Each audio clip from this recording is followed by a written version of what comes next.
ver, en esta primera pregunta estamos viendo el tema de electrólisis, en el cual nos plantea la siguiente información. Vamos a electrolizar una solución de cloruro de cobre y nos dice que en el ánodo se ha desprendido 2240 mililitros de un gas en condiciones normales. Determine la masa de cobre que se obtuvo o se depositó en el cátodo y nos dan como dato la masa molar del cobre. Bien, esta pregunta se puede hacer sencilla si recordamos la teoría en el sentido de qué se obtiene en cada electrodo durante la electrólisis de esta sal en agua. Sabemos que tenemos el ánodo, que es un electrodo de carga positiva, y tenemos el cátodo, que es el electrodo de carga negativa. Aplicando nuestras reglas, al ánodo, ¿quién se dirige? El anión. Y en esta sal, el anión sería el cloro menos 1, ¿no? El anión cloruro. Acá es menos 2, el cobre acá sería más 2. Ya tenemos los iones del soluto. Veamos si participan. Por las reglas que tenemos, en medio acuoso, los aniones del grupo 7A, cloro, bromo, yodo, cuando están en medio de agua, sí reaccionan, ¿no? Y ese cloruro se liberaría en el ánodo como gas y se va a cloro gaseoso. Al cátodo, ¿quién se dirige? El catión. Y en este caso el soluto tiene al cobre, que es un metal del grupo B, y los metales del grupo B sí reaccionan. Así que sale cobre sólido, pegándose alrededor del cátodo. La pregunta me dice que en el ánodo se ha desprendido un volumen de 2240 mililitros en condiciones normales. Determine la masa de cobre obtenida en el cátodo. Esta pregunta de electrólisis es interesante, tiene ciertos detalles que hay que tomar en cuenta. No puedo usar las leyes de Faraday porque acá no tengo carga en Coulomb. Sería muy largo hacer el trabajo con las leyes de Faraday. ¿Qué les parece si hacemos esto? Analizando que en esta electrólisis el agua no participa, solamente lo es el soluto. El cloro se va como gas en el ánodo, cloro 2, y el cobre se deposita en el cátodo. ¿Qué tal si planteamos su reacción química? Este cloruro de cobre se está separando en cobre sólido en el cátodo y además cloro gaseoso en el ánodo, cloro 2, como gas. Balanceamos el cambio químico, está de 1 a 1 a 1.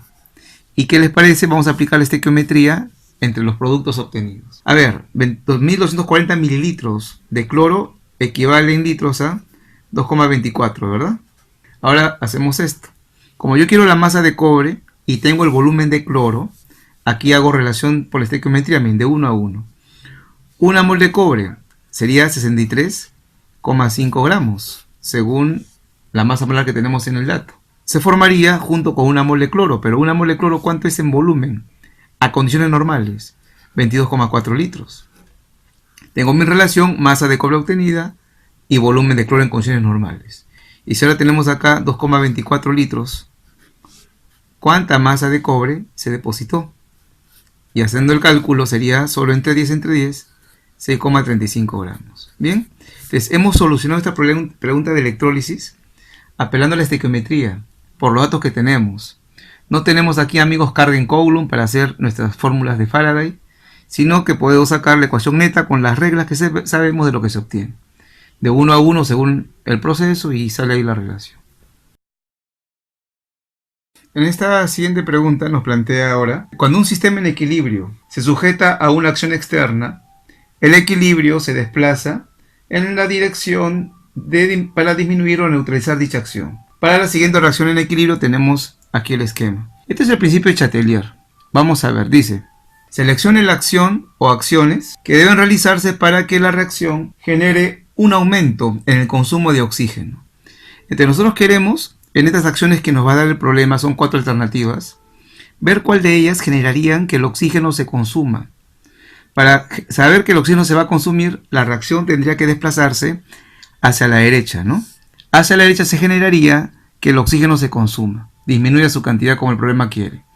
¿Cuáles son las acciones externas? Vamos a analizarlas. Dice la primera: vamos a disminuir la cantidad de monóxido de carbono. Entonces, primera alternativa, ¿no? Usted tiene la reacción en equilibrio. Ahora vamos a perturbar dicho equilibrio con una acción externa. Esto lo que va a hacer por el momento es romper el estado de equilibrio. A ver, dice el dato que vamos a disminuir la cantidad de monóxido de carbono. Vamos a disminuir el CO. ¿Qué hace el sistema? Lo contrario, ¿no? Ante esa acción hay una reacción. La reacción entonces es esta. Si usted ha disminuido el CO, el sistema busca generarlo, reponerlo, aumentar el CO, que es un gas. Y como se encuentra a la izquierda, la reacción sería entonces hacia la izquierda. Sería para ese lugar donde está el CO. ¿Bien? ¿Qué sucede, muchachos? Esta dirección de la flecha para recuperar el equilibrio no favorecería a la disminución de oxígeno. Si va hacia la izquierda, esto aumenta, no disminuye. Por lo cual no sería una alternativa, sería falso esto. Alternativa 2. Dice ahora que usted va a agregar un catalizador. Bueno, recordemos que agregar un catalizador no altera el equilibrio. Entonces esta segunda acción no generaría que el oxígeno se consuma o se gaste, ¿no? Más, no altera el equilibrio. Bien, veamos la alternativa 3. Disminuir el volumen del recipiente. Ya, para esto vamos a tomar en cuenta lo siguiente. Externamente usted está disminuyendo el volumen. Entonces a ese recipiente que tiene un cierto tamaño lo está haciendo más pequeño. Entonces, ¿qué sucede cuando el problema se habla sobre una acción externa de cambiar el volumen? Tienen que evaluarlo a qué le está pasando a la presión ahí. Cuando usted al recipiente lo hace más pequeño, ¿qué pasa con la presión? Aumenta. Y con eso voy a trabajar. Estamos aumentando la presión. ¿Qué haría la reacción para recuperarse? Disminuye la presión. Ya, para hacer este paso, esta evaluación de la presión, hay que balancear la ecuación química. Y acá tenemos 2, 1 y 2. Si lo verifica, está balanceada así la ecuación. A ver, veamos acá. El problema dice en la 3 que la acción externa es disminuir el volumen. Si usted disminuye el volumen, el sistema está aumentando la presión por dentro. Esto causa su desequilibrio. ¿Qué haría la reacción para recuperarse? Al revés, bajar la presión. ¿Y cómo baja la presión? Con menos moles de gas. Buscaría el lugar de la reacción donde haya menos moles de gas. Veamos acá a la izquierda. Tenemos aquí, amigos, 3 moles. Y a la derecha tenemos 2 moles. Acá a la derecha hay menos moles de gas. Entonces se va hacia la derecha. ¿Bien? Como se va hacia la derecha, ¿qué sucede? Se consume el oxígeno. Hacia la derecha está disminuyendo el oxígeno. Esta es una de las alternativas que queremos. La alternativa 4. Dice aumentar la temperatura. A ver, externamente usted va a hacer un aumento de temperatura. ¿Qué haría la reacción para recuperarse? Enfriarse, bajar la temperatura. Buscaría la zona o el lugar de la reacción que no genere calor. Si usted aumentó la temperatura, por dentro del sistema buscaría enfriarse. Se alejaría del calor, ¿no? En otras palabras, no formaría calor. No forma calor. Si quiere enfriarse, no forma calor. Si se va para la izquierda, muchachos, para la izquierda sí fabricaría el calor que esté en ese lugar. En cambio, para la derecha no hay calor. Se va hacia la derecha. ¿Y qué sucede ahí? Se cumpliría que se disminuye la cantidad de oxígeno, ¿no? Para ya disminuir esa cantidad. Las claves serían 3 y 4.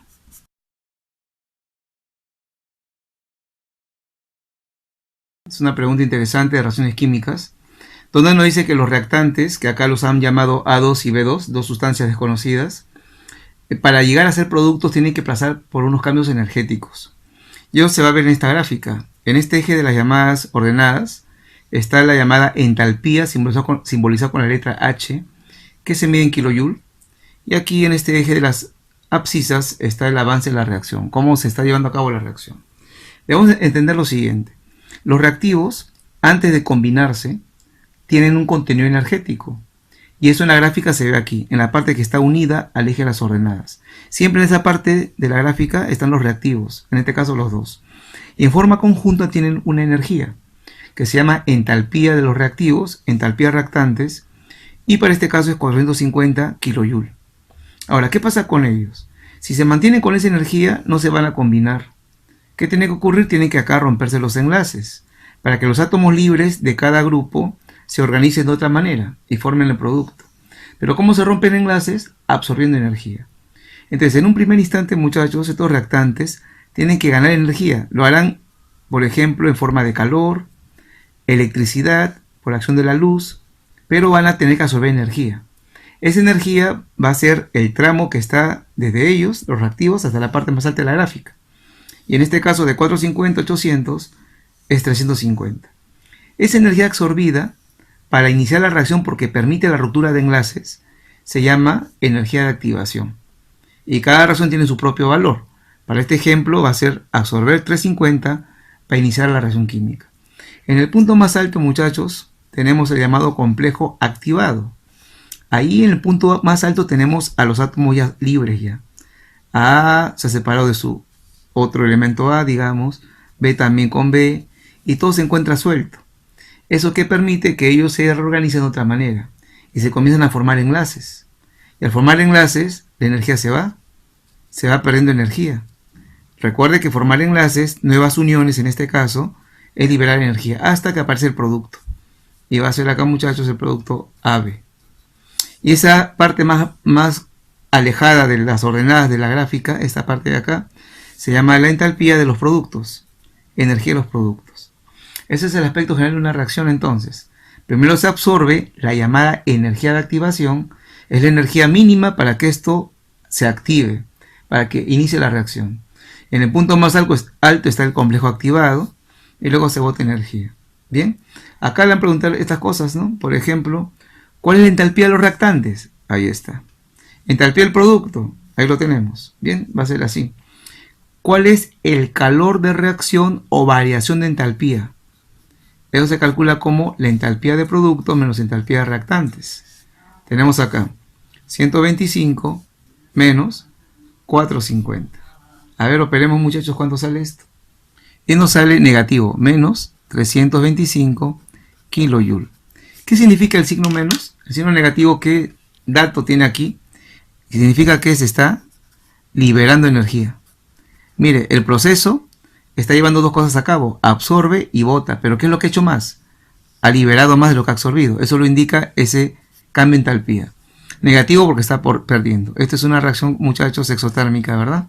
Porque está liberando energía de forma neta. Vamos a revisar los enunciados. La primera nos dice, la energía de activación es igual a 800 kJ, falso, ¿no? Es 350. La segunda, la reacción es exotérmica, eso es verdadero.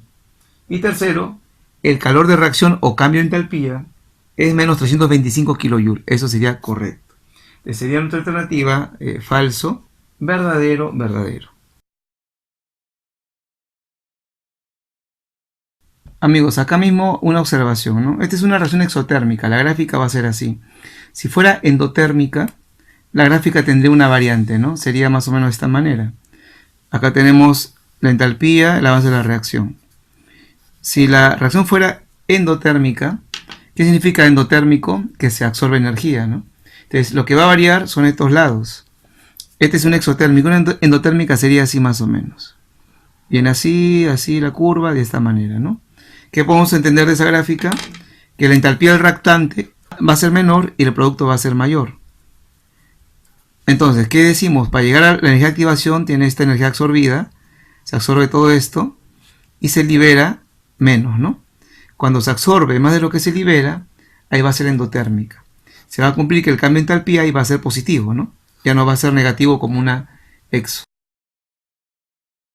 Bien, amigos, habiendo leído la pregunta, esto consiste en que vamos a realizar una agrupación de una solución ácida de ácido sulfúrico y una solución básica de hidróxido de sodio, soda cáustica. Vamos a mezclarlos y nos preguntan cuál es el pH final de esa agrupación. Entonces, a ver, este ácido y esta base están en solución. Yo me imagino que están en dos vasos, ¿no? Con agua, ahí dentro disuelto el ácido y en el otro vaso la soda cáustica, y lo vamos a reunir en un recipiente y ahí se va a mezclar todo. La pregunta es, ¿esto final qué pH tiene? Yo lo manejo así, vean, amigos. Yo sé que esta solución ácida va a traer consigo protones, ¿no? Trae iones H+1, iones hidrógeno. Y de igual manera, la solución básica lo que trae consigo son los iones hidróxido, que serán los iones OH. ¿Qué tenemos que hacer? Buscarlos a ellos para ver si el medio final va a ser ácido, básico o neutro. ¿Qué sucede si estos dos nos salen que son iguales en cantidad?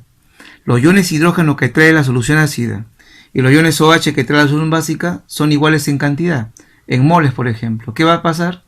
Igualdad, sistema neutro. ¿Y el pH final cómo sería? Sería 7.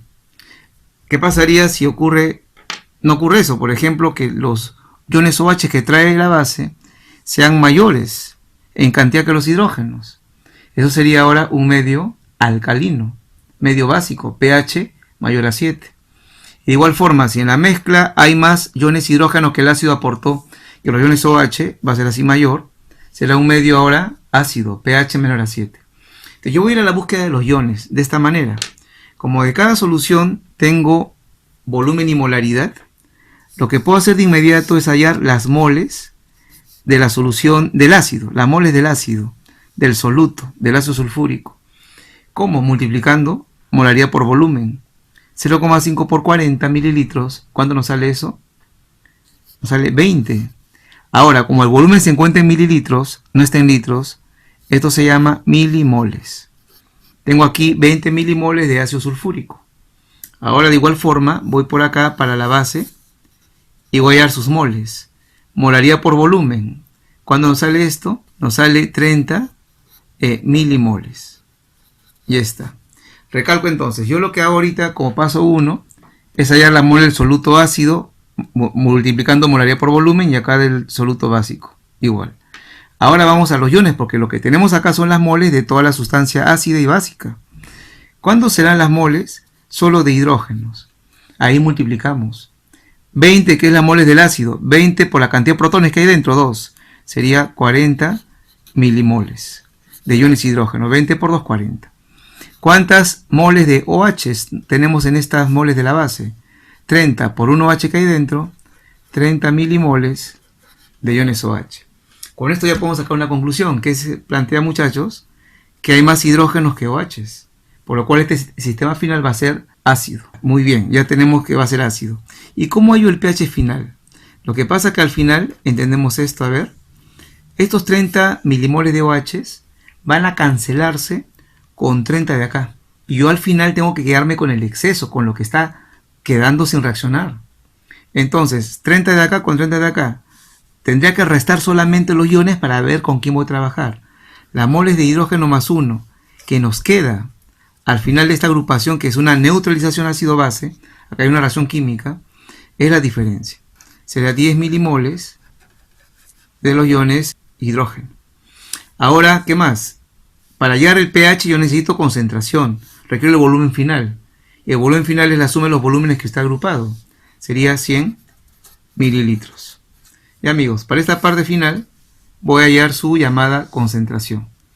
Concentración de hidrógenos que han quedado en esta neutralización sería 10 milimoles de hidrógenos entre el volumen que es 100 mililitros. Mili con mili se va, queda mol por litro que es la molaridad. Resolviendo 10 entre 100, esto nos sale, muchachos, 0,1 molar. Ya tengo la concentración de hidrógenos, por lo cual el pH sería menos logaritmo de 0,1. ¿Y cuánto es eso, muchachos? Muy bien, es 1. Y esa es la respuesta. Esta pregunta también es interesante y nos plantea lo siguiente. Dice, uno de los principales cicloalcanos es el ciclohexano, que se emplea como disolvente y removedor de pinturas y barnices. Además se utiliza como insumo para la producción de nylon. A continuación se presenta a dos alcanos. Determinen lo que es verdadero o falso. Vemos que en ambas cadenas tenemos un hidrocarburo cíclico. Esta cadena de 6 carbonos cerrados es un ciclohexano. Es el ciclohexano. Y esta cadena de 5 es el llamado ciclopentano. Son carbonos con enlace simple, ¿no? Entonces acá la primera pregunta nos dice, en ambos compuestos la cadena principal corresponde a los cicloalcanos. Entonces acá hay que entender esto. Cuando yo tengo una cadena de hidrocarburo y hay hidrocarburos cíclicos, ¿cuándo se considera que esa cadena cíclica va a ser la principal? Cuando los carbonos que tiene esta superen a lo de las ramas. Entonces, por ejemplo, en este compuesto tenemos acá en la cadena cíclica 6 carbonos. Y si vemos las ramas, acá tenemos, por ejemplo, 2, acá 2 y acá 3. Ninguna de las ramas que está fuera del hidrocarburo cíclico supera la cantidad de 6 carbonos, por lo cual acá esta es la cadena principal. Bien, en cambio en el otro caso, si vemos la cadena cíclica, acá tenemos 5, ¿no? Y si vemos lo que está fuera de esta, 1, 2, 3, 4, 5, 6, lo supera ampliamente, por 1, ¿no? Lo supera por 1. Entonces, como lo supera por 1, esa es la cadena principal. Entonces, la cadena principal, amigos, cuando hay cadenas cerradas, es dependiendo, ¿no? Si la cadena cerrada tiene más carbonos que las ramas que están fuera, esta es la cadena principal. Ahora, si la cadena cerrada tiene menos carbonos que la rama que está fuera, eso que está fuera va a ser la cadena principal. Entonces, la primera decía, en ambos compuestos, la cadena principal corresponde a los cicloalcanos, falso. Acá sí. En cambio, acá la cadena principal sería la cadena más extensa, la cadena más larga, con más ramificaciones, y esta sería, ¿no?, la cadena principal. Una vez que ya tenemos las cadenas principales, vamos a proceder a su numeración. En la molécula B, muchachos, creo que nos damos cuenta que esta es la cadena principal, está fuera de la cadena cerrada, tiene más carbonos, y numeramos en función de las ramas, ¿no? Es un alcano, alcano es el carbono, es hexano. Entonces sería así: 1, 2, 3, 4, una rama, 1, una rama. Empezamos de este lugar, ¿no? Está más cerca una rama. Primer carbono, segundo, tercero, cuarto, quinto, sexto. En orden alfabético, esta rama de 3 carbonos es llamado isopropil. Y esta rama de 5 carbonos sería el ciclopentil, ¿verdad? Porque ya los encuentra como ramificación. Como ramificación sería el ciclopentil. Por orden alfabético, primero sería la C. Así que empezaríamos así el nombre. Es el 1, ciclopentil.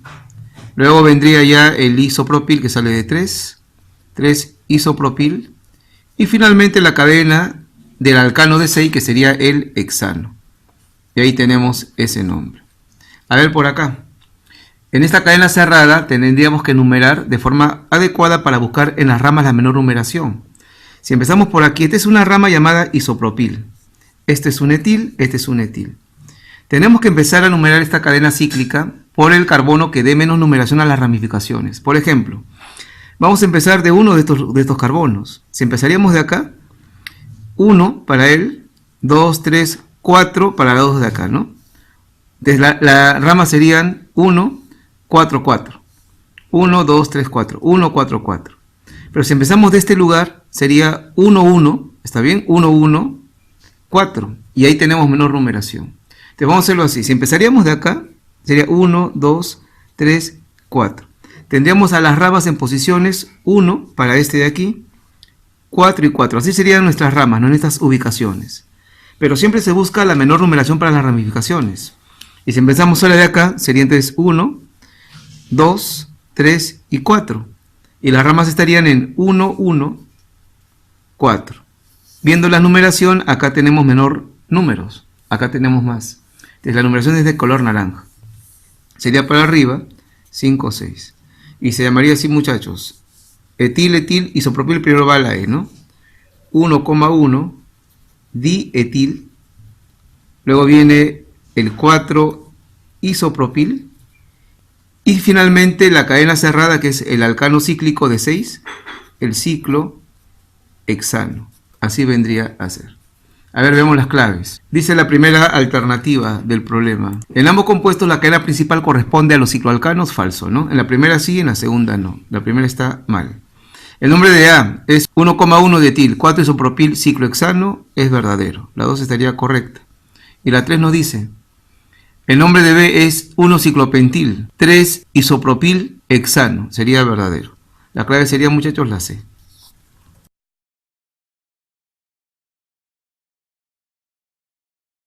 Bien, muchachos, esta pregunta corresponde al tema de celdas galvánicas y nos plantea lo siguiente.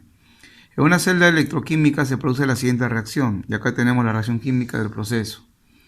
De inmediato nos plantean también los datos de potenciales, como lo ve aquí abajo, tanto del plomo como de la plata, y nos dice que determinemos si es verdadero o falso ciertas proposiciones. A ver, esto lo evaluamos así. Primero vamos a identificar qué está ocurriendo en la celda galvánica. Viendo acá la reacción que nos han planteado, vemos que el plomo de carga 0 está pasando a plomo más 2. Ese aumento de carga involucra que estamos realizando aquí la oxidación, ¿no? El plomo se está oxidando. Y si el plomo se está oxidando, es porque eso está actuando como el ánodo de la celda galvánica. Entonces el plomo está actuando como ánodo de este proceso. Ahí se realiza la oxidación. Por otro lado, la plata de carga más 1 está pasando a carga 0. Si la carga disminuye, sabemos muy bien que eso se llama reducción. Entonces, la plata se reduce en el proceso y entendemos que eso va a ser el cátodo. Lugar donde se pierden electrones, oxidación, ánodo, donde se gana cátodo. Ahora, vamos a sacar el voltaje de la pila. Cuando la plata de carga más 1 pasa a plata 0, en esa reducción hay un voltaje, que justo acá está de dato, miren. Plata de más 1 a plata 0, aquí está el potencial. Y ese potencial es, muchachos, más 0,80 voltios. Se llama potencial estándar de reducción. En cambio, cuando el plomo pasa de 0 a más 2, no tenemos el dato directo. Tenemos el dato de plomo más 2 a plomo 0, al revés. Por lo cual esta información está invertida acá en el funcionamiento de la pila. Entonces vamos a invertir el dato para que se adecue a lo que dice la reacción. Y cuando volteamos el dato, ¿qué pasa con el signo? Se vuelve más, ¿no? Entonces acá sería más 0,13 voltios. Esos datos, a uno de ellos tenemos que invertirlo para que se adecue aquí al funcionamiento de la pila. Y por propiedad, cada vez que uno voltea un potencial, el signo cambia. Listo, amigos. Saquemos el potencial de toda la pila, potencial estándar de la reacción, y sería la suma. 0,13 voltios más 0,80 voltios nos sale más 0,93 voltios. Ahora sí, revisemos las alternativas. Primera pregunta. En el cátodo se produce la reducción del plomo más 2. Sería falso. En el cátodo se produce la reducción de la plata más 1. Primera alternativa, incorrecta. La 2. En el ánodo se produce la oxidación de la plata. Falso también. En el ánodo se está produciendo la oxidación del plomo. Y finalmente, la 3 dice, el potencial estándar de la celda es más 0,93 voltios, sería verdadero. Clave, falso, falso, verdadero. ¿Listo? Esta pregunta, muchachos, es de química orgánica. Nos está hablando de los alcoholes. Se pueden clasificar como primarios, secundarios, terciarios, plantean. Ahora, los primarios se pueden oxidar a aldehídos y los secundarios a cetonas. Y es una información que hemos dado en teoría y acá lo está reforzando. Ahora dice, dado los siguientes alcoholes, nos dan dos. El propano 1,3 diol y el ciclohexanol.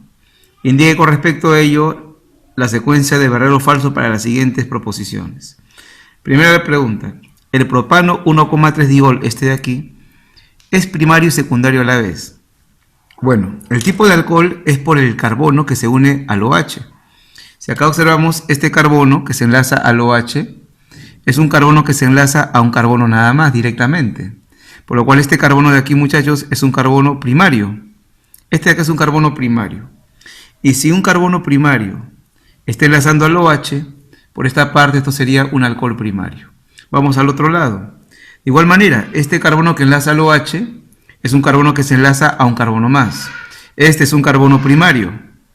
Y si ahí se enlaza el OH, también se llama primario. Entonces podemos establecer, muchachos, que este alcohol es un alcohol primario, ¿no? No es secundario. Secundario es cuando, por ejemplo, si acá en el medio se enlazaría el OH, ¿no?